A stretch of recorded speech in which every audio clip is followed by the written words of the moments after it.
Told you I do this shit for Vegas. About to shut the world down, world domination. What's going on, people? We are back at it again with the High Budtenders Podcast.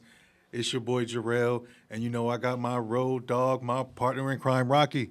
What's the deal?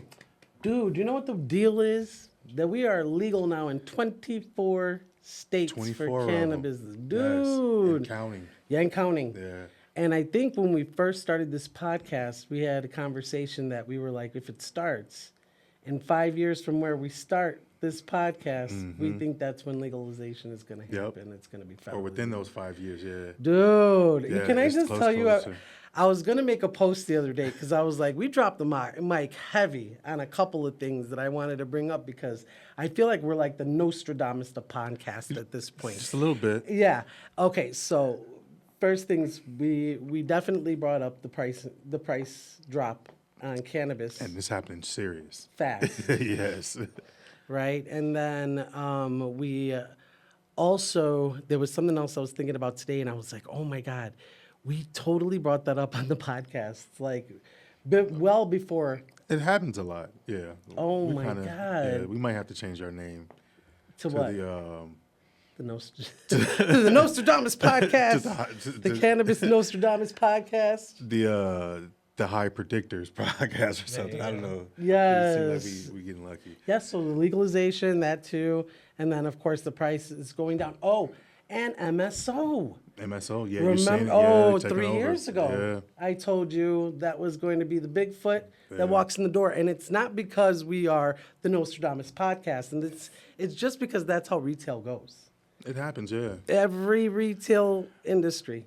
Yeah, I think like once Florida like goes legal, it's gonna be different. That'll be yeah. massive, Like that's gonna change the be game. so I feel like that's good. gonna open, Yeah. that's gonna open up the floodgates for a lot of other states to be like, okay, well, we can do it too then. For sure. And like now it's the highest approval rating on any like consumption item, 70%. Yep. That's like 70% of people in this world are like, yeah, we should just do this. Yeah. So it just seems like it's going to be something that's going to happen. Do you know how I know all this information? Talk to me. I listen and watch and read a lot of journalism on cannabis. It's not always the best, right?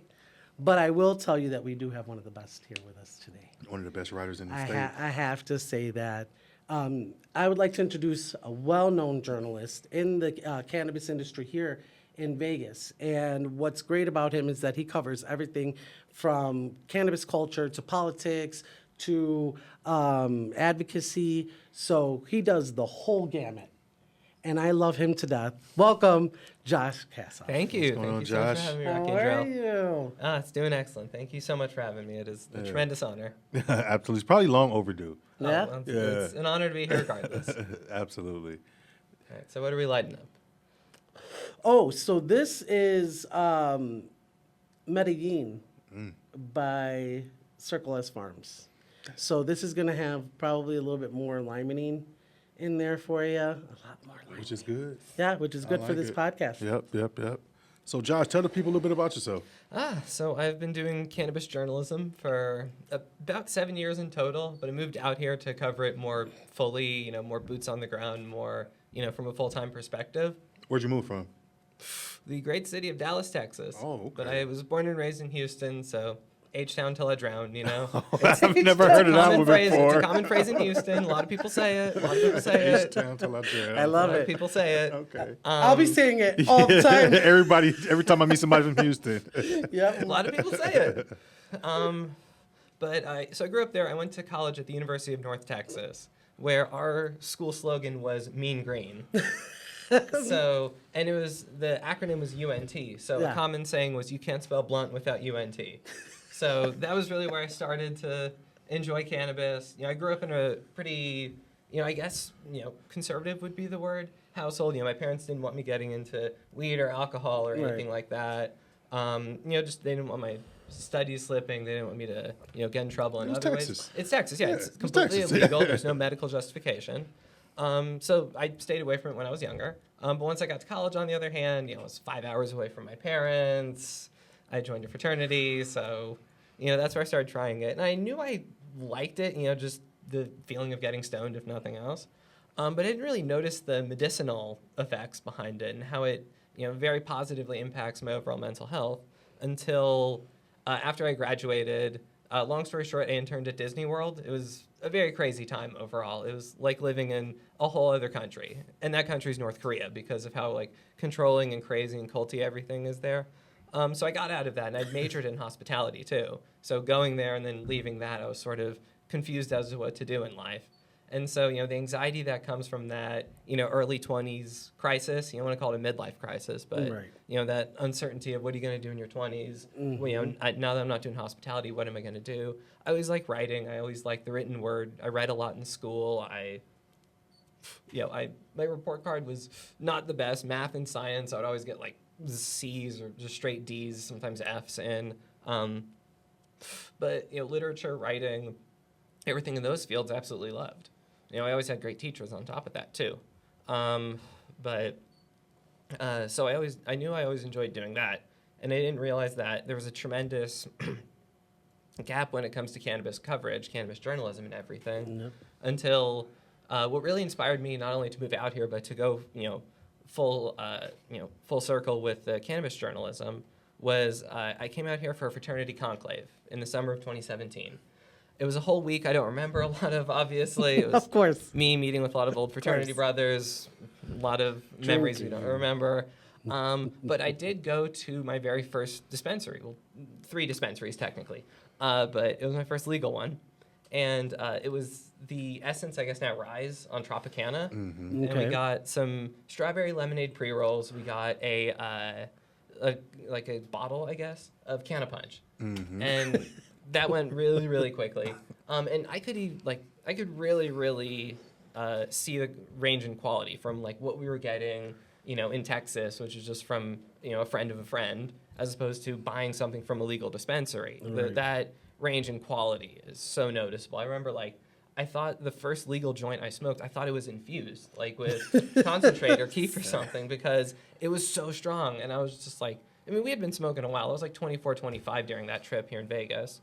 But I just remember I was completely blown back by it. And then we had a few shots of Canna Punch too, and just we had really only known flower in Texas because there's no dispensaries. What a weed juice. Yeah. And so once I saw Canna Punch, once I saw the gummies, once I saw the chocolates, the brownies, the all the edible products, and then the vape pens too. My first time ever hitting a vape pen was here at the Tropicana Hotel, RIP, I'm guessing. But so I really saw the size of this industry, the scope of it, the possibility of it. And so the next year and a half I spent connecting with a lot of people I had met during that convention. Like I said, I don't remember a lot of the weekend, but at one point I ended up at a networking event. I had a lot of drinks at that networking event, so I don't remember a lot of people I met, but some of the people I met worked in the cannabis industry here. And so I could see there was so much to cover. And so over that next year and a half, when I was still in Dallas, I had been just coordinating and corresponding with everyone I had met here in Vegas. Right. And so that's where I started writing about, was I interviewed one of the former managers of Reef. Okay. That was one of my first interviews. And Right. I found this really, really small news site that is now defunct, that is no longer around. But they were looking for someone to write about cannabis. Yeah. And I was there and able to write. So that was one of my first interviews, was the manager with Reef. And then just, how much Nevada made in that first year of sales as well. Right. The various other financial figures, economic figures as well, how many jobs it's creating. Yeah.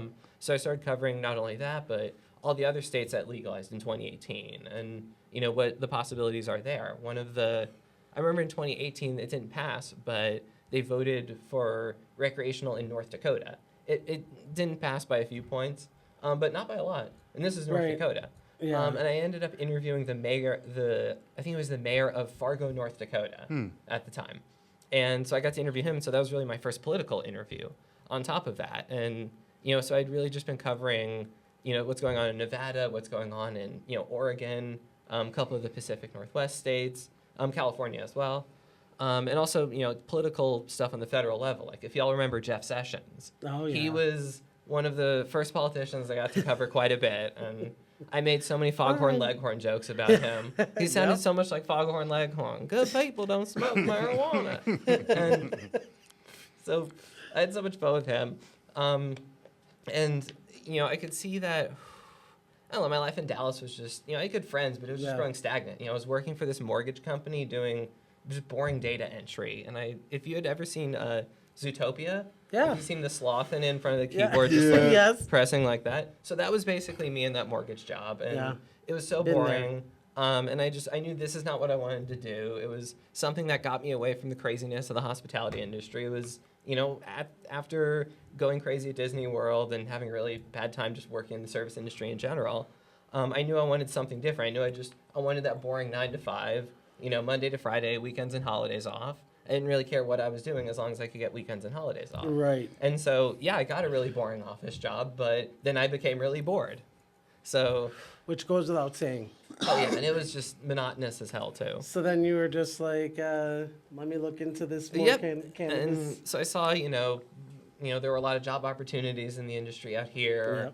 Yep. There was still that lack of proper coverage, that boots on the ground, dedicated, very, very committed perspective to covering the industry. Right. I could see that, anyone who's covering it from, like the big major news networks were covering it from a very outsider perspective. They didn't work directly in the industry. If they interviewed people who worked in the industry, it was really usually just like the CEOs, the C-level execs, board of directors. It wasn't the cultivators, the trimmers, the bud tenders. Right. And so I realized that coverage needed to be told. Those employees, they need to have a voice as well. Even if they're not, closing the multi-billion-dollar deals, they still have a voice and it deserves to be heard. Yeah. Those can also be like very stigmatic responses too. Like if people are not on board with cannabis. Oh, absolutely. And I dealt with that all the time in Texas. There were so many jobs that I applied to, but they drug tested. And like I said, no medical justification. Yeah. And there were multiple times where I would fill out an application right at the bottom. And it was like, oh, we drug test, by the way. So I was like, damn it. And I knew I wouldn't have that issue if I worked in the cannabis industry. Right. And so it was December 2018. I was driving to my really boring office job in West Dallas. Las Colinas, if anyone's familiar. Yep. There's a really famous office building there with these horse statues, and it's like a group of horses all like running. And so it's a really, really famous statue in Las Colinas. I Very worked symbolic. In that complex. Yes. I worked in that complex.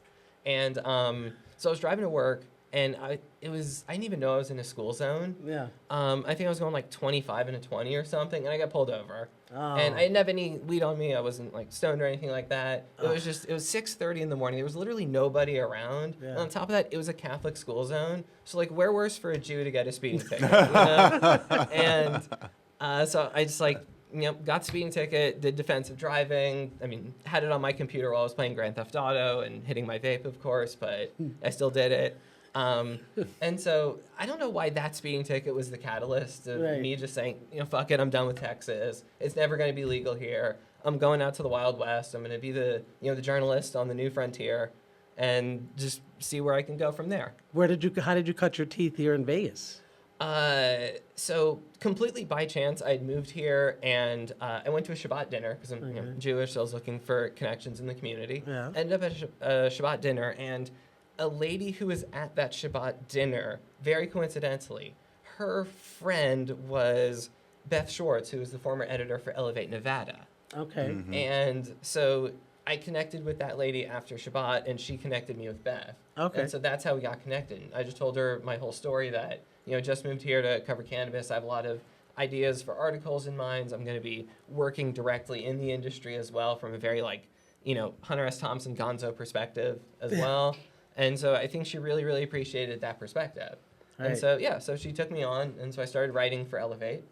So that definitely helped me cut my teeth, working for a big magazine like that, and seeing my name in a, magazine, in a printed article like that was tremendous, Right. And so, I did, with that first assignment alone, I did everything from interviewing certain political figures to hiking in one of the deserts nearby. Yeah. I forget which trail in the desert, but it was that. And then I also did one of the sit-down bike rides with Forgotten Not Gone. Oh, The nice. veteran advocacy organization, fantastic organization. And I wanted to cover them, so I met Peter Guidry. Yeah. And so I met him at a normal event, And I told him, hey, I want to cover your organization. What you guys are doing is fantastic. And he said, Amazing. come along with a ride for us. And, I'm in okay shape. So I was like, sure. Yeah. All right. And it was a 12-mile ride at night across North Las Vegas. Like I said, at night. And I could not feel my legs or ass for like the next week. But it was so worth it. It was very exhilarating. Nice. And like I said, it was a great interview as well. Great team, great organization. So I did that. It was a whole lot of different people and interviews I got to do, and professionals within the industry doing various different types of work in the industry that I got to interview, and so that really helped me cut my teeth. Las Vegas, Nevada Normal as well. That really got me introduced to all the great people in this industry, and the many. That's how I met professionals you. We have. Yeah. 6 years ago. I think Almost, it yeah. was. Almost 6 now, yeah. Almost 6 years. Crazy. Yeah. But yeah, so that's how I got really acclimated with everyone, and there's so many tremendous people working in this industry, brilliant people. Yeah. I'm glad that through cannabis journalism, I've gotten to highlight all those people who so much break the stereotype of the lazy stoner, the Jeff Spicoli, Beavis and Butthead, who don't care about anything other than just smoking weed and eating Cheetos, Yeah. So I'm really happy that I got to cover and write about so many different people who do so many great things. Awesome. What was one of the most surprising stories you did that just threw you for a loop? Like holy shit, I had no idea. So it was probably like a year or two ago. An article I did for Texas Cannabis Collective, where I interviewed the director of the Department of Agriculture in Texas. His name is Sid Miller. He is an 8th generation Texan. He is a rodeo champion. I call him the most Texan man alive because he has a cowboy hat that he's always rocking at every day, every press conference. Really strong Southern accent. Very, very devout Christian, devout conservative in all regards. In every issue, he usually tends to vote more conservatively. Huge Trump supporter as well. But he has come out as a huge champion for not just industrial hemp for Texas farmers. For hemp has so many uses, thousands and thousands of uses. I compared to the Thneed from the Lorax. Yeah, because it had so many uses and you can mend it in so many ways. I was just watching it with my grandbaby. A great journalist, citing Dr. Seuss. Love it. And so I interviewed him about that, and he said, yeah, it's a tremendous tool for Texas farmers. They can make so many different materials from it and everything. And also with medical cannabis specifically, he's a huge supporter for medical use. He said not recreational. He's like, I don't want Texas to become California. But that's what they all say. But that's what all Texans But he say. said, at the same time, look, for medical use, if it helps someone, I'm all for it. And so that was really interesting that, so many people who are otherwise, very, very staunch conservatives are coming out in favor of at least medical cannabis. Yeah. For various reasons. Otherwise, it's the money. Oh, I mean, economics too. Exactly. It's the Economics can be a bit of an He influence. realized the money in it. Totally. I mean, but in the wise words of one of New Orleans' best poets, Lil Wayne, the money is the motive. 100%. And, when it comes to... So when it comes to conservatives who are still on the fence about cannabis, bring that up. Bring up tax revenue. Bring up total if that's the way to revenue. get them in, yeah. Bring up job creation. 100%, yeah. So many things. Over regulation. But just learning how conservatives actually do somewhat support cannabis. It's a bit on a spectrum. Some are, especially the younger conservatives, are fully in favor of, full legalization, legalize it, free all the people who are in, jail for victimless charges. Free them all. It's a huge burden on the taxpayers as well. Yeah. That's also another point to bring up to conservatives as well, is how much the government spends on locking up victimless offenders. And I don't even call them offenders. It's getting caught with a little bit of weed and they get a ridiculous sentence because of it. I mean, it is big money. That industry is one of the biggest, right? The prison industry? Yeah, unfortunately. the private. Yeah. It is, it's a huge money maker. Oh, it is. Yeah, for a lot of people. So, yeah. But yeah, I definitely feel like that's been probably one of the bigger surprises covering the more, political side of cannabis is, there are a lot of conservatives who support it for various reasons. I interviewed Assemblywoman Danielle Gallant recently. She had a fundraiser at Smoke and Mirrors. Yeah. Mm-hmm. A Republican having a political fundraiser at a consumption lounge. Amazing. I certainly think she was the first Republican to do that. Yeah. And so I remember asking her, why do conservatives support cannabis on such a spectrum? And she explained, it's mainly just an age difference. Yeah. You have the older guys who, grew up with reefer madness, grew up with the drug war, Devil's grew up lettuce. with Devil's Lettuce, Assassin of Youth, everything that Harry Anslinger, promulgated and propagated into, the whole war on cannabis. Right. They were raised on that. But a lot of the younger conservatives were not. Even if they're not consumers themselves, Right. they weren't raised necessarily on, it's the most dangerous thing in the world. You smoke weed once and you're going to hell and your life's going to spiral out of control. So they really weren't raised on that as much. And so, yeah, that's sort of the reason why there's such a, spectrum of support when it comes to cannabis among conservatives. Yeah, I mean, it's a little tough, but I believe this is one of those industries that you can actually see that super shift, which is really crazy. Oh yeah, it is really the most bipartisan supported issue. Yeah. I think, at least, current issues. Yeah, for sure. Is there anything else in the cannabis industry that you're actually doing besides doing the journalism portion of things? Is there any other things that you're interested in doing and that involve cannabis? So I've gotten into copywriting as well. There's obviously a huge need for copywriting in cannabis. Yeah. So learning the SEO and the analytics behind it, specifically, I find SEO to be fascinating in terms of, rhetoric and words and what words perform better on Google versus other words. Yep. And then obviously with advertising on social media, that's a whole battle of its own. Yeah. So learning more about that, learning more about the struggles behind cannabis marketers. Yeah. As well. It's very important. I think that that's what it is now in marketing. You have to know the SEO. I mean, the person that works on this podcast, Tosh. Shout out to Tosh. He would totally be like, you already fucking know. You already know how important that is. And I didn't realize that until you start seeing the results. Because here's the thing, data and analytics don't lie, people lie. You know what I'm saying? But a lot of digital analytics, you're gonna get the good stuff.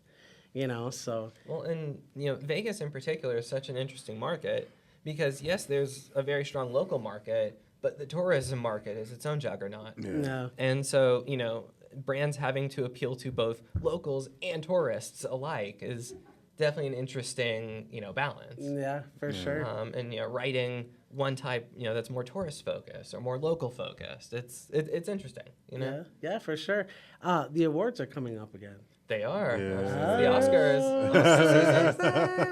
Who's gonna win Best Picture? Yeah, I mean that's really. I always see you, so I know that you're gonna. Oh, absolutely. I see him at every event. It's like I 2 am or 3 everywhere. events. Yeah. Well, you are the journalism Thank person you. of I try to be Vegas. the Larry King of cannabis. You so. you sure are. I just said Yeah. that today. I was talking to Tosh, and I was like, if you have to think cannabis journalist, who do you think besides Jennifer? Who do you think of? It's like always you. Josh, yeah. It's always It's a tremendous you. honor to do what I do. It really is. So you're on this podcast for a very great reason. and because, it's a huge honor to be here. oh yeah, I mean, I love what you do, and I think that you were very poignant when you said that you utilize the Hunter S. Thompson type vibe. Minus the ridiculous Yes. cocaine usage. I stick to. He said ridiculous cocaine usage. It's just, if you saw his daily schedule, it was like wake up, right, cocaine, right, cocaine. Exactly. He Can't be that structured. Yeah, I mainly just enjoy cannabis, the occasional drink of, not even Manischewitz. Manischewitz is gross. I'm sorry. I'm going to get canceled in my community for that, but Oh it's so my gross. God. A little rum, sometimes some Jack Daniels, a little Hennessy here and there, but I really can't do much other alcohol besides that even. He's drinking like my family. Right? I love it. Hell I love yeah. it. Hennessy has such a delicious vanilla aftertaste. I Yeah. really, really love it. Hell yeah. What are you doing further for advancement in your advocacy? I know that you do a lot, and I see you around. So I keep trying to give a voice to cannabis advocates who, politicians and those who are still on the fence about cannabis wouldn't usually associate with cannabis. you have So the that, most you know- important job. Oh, thank you. I Yeah. feel like you Thank do. Veterans are a tremendous source of advocacy. Their voice in particular is very, very strong because politicians who just see cannabis users as, the Jeff Spicoli stereotype. Right. They wouldn't assume someone who served, proudly in our country, they wouldn't assume they were ever cannabis users. But, they come back from war and they have so many physical and also mental ailments on top of that. The VA is, a federal organization, so they can't talk about cannabis whatsoever, unfortunately. Right. But, a lot of great veterans have really, really become incredibly strong cannabis advocates. Mothers as well. Yes. Who have children either with autism or another condition, Yes. An epileptic condition maybe, that cannabis has, truly been the most effective medicine for. I'm glad that there's so much more of a voice out there. Yeah. And it's, it's a great time to be in because there's not as much judgment. You can put your stuff out there on social media. You can't exactly put your stuff out there on social media. But people can read between the Cannabis. lines. Yeah. But people can read between the lines. You're Yeah. right. Oh. So there's a lot of now, like, women who are pregnant that are talking about breastfeeding and Yep. things of that nature because, obviously going through pregnancy, it just makes sense that cannabis would be. Yeah, a lot of very established doctors as well coming out in huge support of medical cannabis. Yeah. Yeah, and then there's a lot of the police forces now that are in the legal states. Yep. They're starting to loosen up that law too, which I think is really, really great for those states. So, I think that'll help in the long run for sure. yeah. What do you see coming down the pipeline as a journalist in the cannabis industry? Florida very likely voting yes That's in what I November. think. Yeah. I know DeSantis is against it, but he's been on his whole culture war forever now, so he's just distracted by a lot of other issues. So he came out against it. The Florida GOP, I believe, officially came out against it as well. But yesterday, the day before, Trump said on Truth Social, Yep. I support states' rights, free people who are in jail for victimless charges. Everyone should support it as well. Right. And then he's going to go home and smoke a big ass. He needs it sometimes. Yeah, all the time. But so he's obviously he is a tremendous voice of power in the Republican Party. Yes. He is, not just because he's the nominee for the presidency, but because of the sway that he obviously still has. So I think his voice alone and what he posted and what his general views on cannabis are, I really think that will be very influential, not just in November, but for future elections as well, regardless of whether or not he wins in November. No, it absolutely will. I still feel like his voice saying, hey, definitely in Florida, you guys should legalize it. And Right. also, he's a businessman. Yeah. So, tax revenue, job creation, product creation, keeping products in America. These were all platforms that he ran very heavily on in 2016. I think, in 2020 as well. In 2024, he's running on those platforms as well. So, so it'll be really interesting to see. So definitely Florida. Probably a few other states as well. Ohio just legalized. Probably some more Midwest states, I think. Yeah, I think it's going to be fast. It's going to be quick. And as we get closer to election time, things can change really, really fast. It's not something that we have to wait on. It could just be right in the middle of an election. It could be any day. They could be like, we're illegal today. Oh, yeah. And with rescheduling as well. Going down to Schedule 3 will be massive. And, the ripple waves of that rescheduling will be huge. Cannabis companies being able to work with FDIC-insured banks alone, that one move right there. Cannabis employees finally being able to have direct deposit, 401k, retirement options, That's huge. That would be sure. huge. Not having to worry about cash-only payments, not You're having absolutely all the right. security concerns that come with having excess cash to the amount that dispensaries and cultivations have them. Being able to do all of that digitally and with credit will, really, really change a lot of aspects of, and what's the word? Operations of the industry as well. No, 100%, man. I agree. Josh, fucking killed it, man. We appreciate you hopping Thank you. on. But before we get you out of here, we have to know, what you been smoking on lately? So what was it? Anything purple I can get. I'm from Houston. Yeah. Houston's very synonymous with purple weed. Something else that's Purple purple drink, as well. yeah. But I really, really like the purple weed. So Purple Punch. Also, I love Prince as well. So Okay, right on. So Yes. anything purple. Also, was it the brand Kind? Yeah. Like their half ounces, I think are really good. get a good deal on honestly. them. Yeah, Hell like yeah. Curaleaf usually has a really good special on them. So I usually pick that up. I'm just not as I don't need top shelf stuff anymore because I'm not 21. I hear you. I don't need the best of the best. Although Willie's Reserve, love Willie's Reserve. Because I'm obviously from Texas, Willie is a king to us. Gotcha. George Strait is the king, but Willie is still a king in his That's own right. Redwood, right? Yeah. Shout that's out to Redwood. Oh yeah, shout out to Redwood. Yeah. Yeah, definitely Willie's Reserve. Okay. Yeah, those fine half ounces. I think Right they're on. great. What you been smoking on, Rocky? Circle S Farms. I picked up a couple of, they had a really good deal. Oh my God, just a crazy deal. Friday, check it out if you're in Vegas, usually on Friday. If they're not popping, you're going to get a 420 deal coming through about 4 o'clock, 420. And then it's going to be $40 half ounces. So, of probably some of the best cannabis, no bullshit, that you can buy. And really, in all honesty, I wouldn't say that would call. Check it out for yourself. Don't go hammy. Just get one, check it out, and then see if that. And hopefully that runs again. Hopefully, you never know. They could just be like, "We're cutting that shit." Now that she said that on fucking the podcast, good job, Rocky. But Medellin, one of the better strains. We smoked that. That was. It was very good. good. Yeah. That was really good. Oh yeah. Yeah, what you been smoking on, Jorrell? I can co-sign on the Circle S Farms because I've been smoking on the Jungle Cake from them. Yeah. And that's been damn good. So yeah, she's not lying for sure. Get the Circle S Farms. They got some good stuff going. Yeah, check them out when definitely you're here in Vegas. Folks, I just want to tell you thank you very much for being. Josh, we love you. Of course. Thank Love you y'all so too. much. Yes. I'm so blessed to do what I do. Yes, Yes. yes, and keep We're doing what blessed you're to- yeah, we're doing blessed to have because you. we need this. Yeah. We need your type of journalism. We need straightforward. Fuck all the sugar coating. Stop that. Give me the Josh, right? So, Thank you. if anybody wants to find out a little bit more about what you do and kind of read up on you, what's the best avenue? So on Instagram at Captain Kasoff, captain like captain of the ship. Yep. My last name Kasoff. I write for mycannabis.com as well. I definitely recommend checking them out. Texas Cannabis Collective, especially if you want to stay invested in what's going on in Texas in particular, definitely Texas Cannabis Collective. Cannot recommend them enough. I write for Vegas Legal Magazine as well, so I get to interview all types of lawyers and judges. So y'all can read my more legal-based writing there. Just on Instagram, my link tree's up there as well. Always down for any copywriting and journalism work. So if anyone has any stories, definitely let me know. I'm always here. For sure. Check us out at High Budtenders on all things social media. You can also go to www.highbudtenders.com and /podcast to listen to us do this podcast. So this will be coming up very, very soon. We're very, very excited. We want to thank you folks for listening. And as always, stay high, bud tender. I do this shit for Vegas. About to shut the world down. World domination. World ain't ready for the town. We are an abomination.